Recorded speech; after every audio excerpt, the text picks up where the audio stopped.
안녕하세요. 토요미스테리 디바제시카입니다. 여러분의 구독은 선택입니다. 전 계속해서 흥미로운 영상을 만들겠습니다.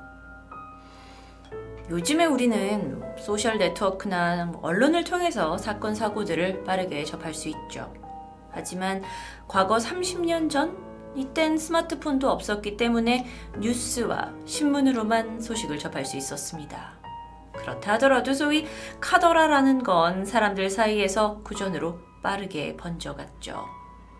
그중 1990년대 한 어린이의 끔찍한 죽음이 대한민국의 화폐 안에 기록으로 남겨졌다라는 소문이 있었습니다. 이 사건은 지금의 30, 40대 분들이라면 한 번쯤 들어보셨을 텐데요. 여기 초등학교 2학년에 재학 중인 9살 여자아이가 있습니다. 아이의 이름은 김민지. 당시 한국조폐공사를 경영하고 있던 사장의 딸로서 아버지 김 씨는 결혼 이후 아이를 간절히 원하다가 어렵게 딸을 갖게 됩니다. 워낙 오랜 기다림 끝에 태어난 아이였고 부부는 민지라는 이름을 붙여주었죠. 금이야 오기야 그렇게 정성 들여 키워온 아이 건강하게 잘 자라납니다.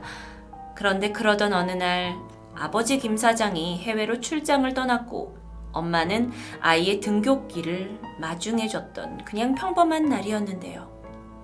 그런데 그날 이후 민지는 다시는 가족의 품으로 돌아올 수 없었습니다. 민지가 학교 시간이 넘었는데도 집에 돌아오지 않자 불안해진 엄마는 경찰에 신고를 합니다. 그리고 기다리고 있었죠. 이때 걸려온 한 통의 전화. 당신 딸 내가 데리고 있어. 민지를 납치한 괴한이었습니다. 엄마는 바로 이 사실을 경찰에 알렸고 수사가 시작됩니다. 민지 양이 조폐공사 사장 딸이라는 사실에 경찰들은 더 긴장할 수밖에 없었겠죠. 아버지 김 사장 해외에서 연락을 받았습니다. 하지만 업무상 중요한 출장이었기 때문에 당장 돌아올 수 없었다고 하는데요. 그런데 경찰들이 너무 긴장을 한 탓인지 수사에 혼선이 생겼고 범인에 대한 추적은 마냥 길어지기만 합니다. 그리고 며칠 후 경찰들은 한 여자아이의 토막난 시신을 발견하게 되죠. 잔혹한 모습이었던 이 시신은 그토록 찾아 헤맸던 김민지 양이었습니다.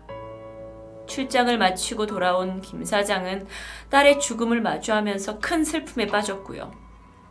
이후 경찰의 끈질긴 추적에도 불구하고 끝내 범인은 검거되지 않았죠. 남아있는 가족들은 범인을 잡지 못했다는 죄책감, 딸을 잃은 상실감에 우울증을 앓게 됩니다. 특히나 도저히 딸의 죽음을 받아들일 수 없었던 김 사장은 어느 날부터 매일같이 꿈속에 딸 민지 양이 나타나게 되는데요. 이 밤마다 딸의 영혼을 보면서 김 사장은 혹여 딸이 이승에 한이 많아서 떠나지 못하는 것이 아닌가라고 생각이 들었고요. 이에 원혼을 달랠 방법을 찾아봅니다. 그리고 그가 생각한 것은 바로 대한민국 화폐의 도안에 민지 양의 이름과 토막난 사체 일부를 넣는 것을 계획했는데요. 또 다른 전해지는 바에 의하면 그가 무당을 찾아갔는데 딸의 원혼을 달랠 수 있는 유일한 방법은 화폐에다가 딸의 흔적을 남겨라 라는 말을 했다고도 전해집니다.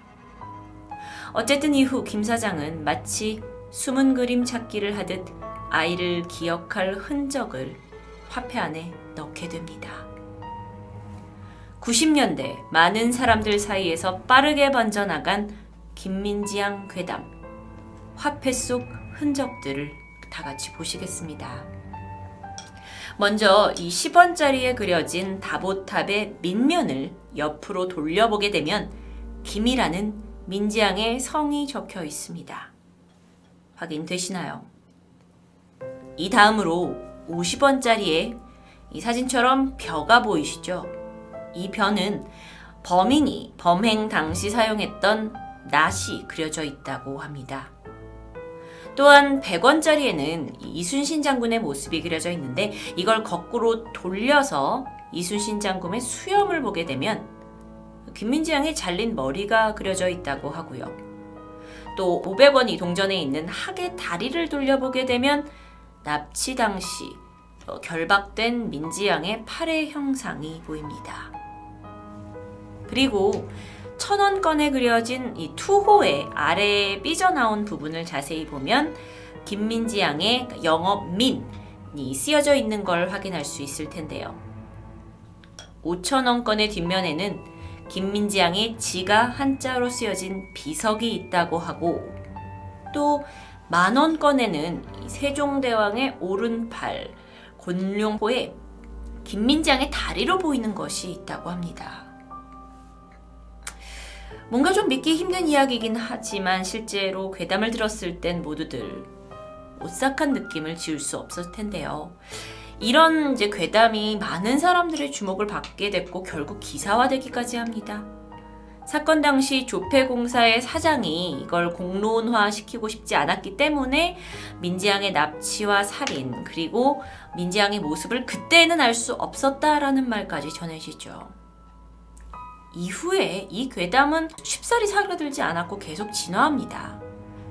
화폐 안에 있는 김민지양의 그 흔적들을 다 찾아내게 되면 그날 밤 민지의 영혼이 찾아와 그 사람의 사지를 찢어놓는다라는 이야기까지 덧붙여지죠. 이건 국내 지역마다 조금씩 다르게 전달되기도 했습니다. 하지만 속칭 김민지 괴담이라는 건 일치했죠. 이것은 사실이 아닙니다. 당시 많은 사람들의 관심 받으면서 기사까지 났죠. 하지만 언론사에 의해 밝혀진 바에 따르면 조폐공사의 사장 중에는 김씨성을 가진 사람이 단 한 명뿐이었는데 그 사장은 아들만 둘이고 또 화폐의 도안이라는 건 사실 사장이라 하더라도 어떤 개인의 독단적인 의견에 의해 결정될 수 없는 문제라고 합니다. 각계 전문가들의 의견 그리고 국민 여론을 이제 도합을 해서 최종적으로 정부의 승인, 한국은행의 의결 이걸 거쳐서 도안이 확정되는 거죠. 사실 그렇겠죠. 이런 공식 입장이 보도가 됩니다. 그리고 사실 생각해보면 조폐공사는 화폐를 제조하는 기관이기 때문에 이 소문이 사실일 수 없다라는 가능성에 무게가 실리게 됩니다. 그렇다면 여태까지 설명한 이 화폐 안의 흔적들은 도대체 뭐냐는 겁니다. 다시 한번 보게 되면 10원짜리에 있는 다보탑 밑면에 김처럼 보이는 것은 그저 그냥 다보탑의 구조적인 특징을 이렇게 해석한 거죠. 마치 우리가 길을 가다가 이제 문득 하늘을 봤는데 그 구름의 모양이 마치 사람의 형상을 하고 있어서 소름 끼치는 그런 경우가 좀 비슷한 게 아닌가 싶습니다. 우연의 일치인 거죠. 또한 50원짜리에 있는 민지양을 살해했던 낫이라고 주장했던 거는 그냥 풀이 꺾여져 있는 모양이고요. 또 여기에 있는 벼의 나달 개수가 민지양 어머니의 눈물이다 이런 말부터 토막난 사체의 개수다라는 소문들, 이런 섬뜩한 소문도 그저 덧붙여진 소문에 불과했습니다. 100원짜리 속 이순신 수염 안에 그려져 있다는 이 잘린 머리에 대해서는 상식적으로 세상에 어떤 부모가 고통스럽게 죽은 아이의 사체를 그려 넣었겠냐라는 생각이 드는데요. 500원짜리의 학 다리 부분은 아이의 팔이 아닌 그냥 학다리를 겹쳐놓은 것 뿐입니다. 1000원짜리 투호 끝에 쓰여져 있는 민은요, 요거는 좀 저도 궁금했는데 이 1000원권의 요판 조각 디자이너였던 민병휘 씨께서 자신의 이 민을 남긴 것이라고 전해져 있고요. 또 5000원권에 있는 민지양의 지가 쓰여 있다는 비석은 사실 지가 아니라 강릉이라고 쓰여 있는 것이라고 합니다. 10,000원권 속에 세종대왕의 곤룡표 오른쪽 팔에 있는 다리는 그냥 너무도 터무니없는 주장이라 일축하게 되죠. 이후에요, 신권이 새로 디자인되게 됩니다. 그리고 이 흔적들은 사라졌죠. 도대체 어디서 시작된지 모르는 이 소문이지만 김민지 괴담은 이상하게도 계속해서 믿는 사람들이 존재했습니다. 그래서 신권이 나오고 나서 국권을 사고 팔겠다는 중고거래 글까지 올라온 적이 있었죠. 그런데 여러분, 사실 화폐의 도안과 관련된 괴소문은 여기서 끝이 아닙니다. 1980년대 당시 차기 대통령을 꿈꾸던 노태우 씨가 절에 가서 어떻게 하면 내가 대통령이 될 수 있겠느냐라고 물었고, 이에 스님이 전 국민의 집집마다 불상이 있게 되면 대권을 잡을 수 있다라고 대답했다고 전해집니다. 이에 고심을 하던 노 씨가 10원짜리 도안에 다보탑을 새겨놓자고 주장했는데, 그 이유가 다보탑의 이 탑기단 위에 작은 불상 조각이 있기 때문이다라고 전해졌는데요. 이 또한 괴담이었고 사실이 아닌 것으로 밝혀졌죠. 이 소문으로 인해 당시 한국조폐공사는 많은 문의 전화를 받았다고 해요. 그리고 곤욕을 치렀죠. 사실 다보탑 기단에 조그마한 조각상이 있는 건 사실입니다. 하지만 다보탑을 실제로 보신 분들은 알겠지만 그건 불상이 아니라 돌사자상이라고 해요. 크기가 너무 작아서 구분이 어려웠던 것 같은데요. 실제로 노태우와의 접촉, 지시 이런 거 한 번도 없었다라는 어떤 조폐공사의 공식 입장이 내놓아진 것도 이때입니다.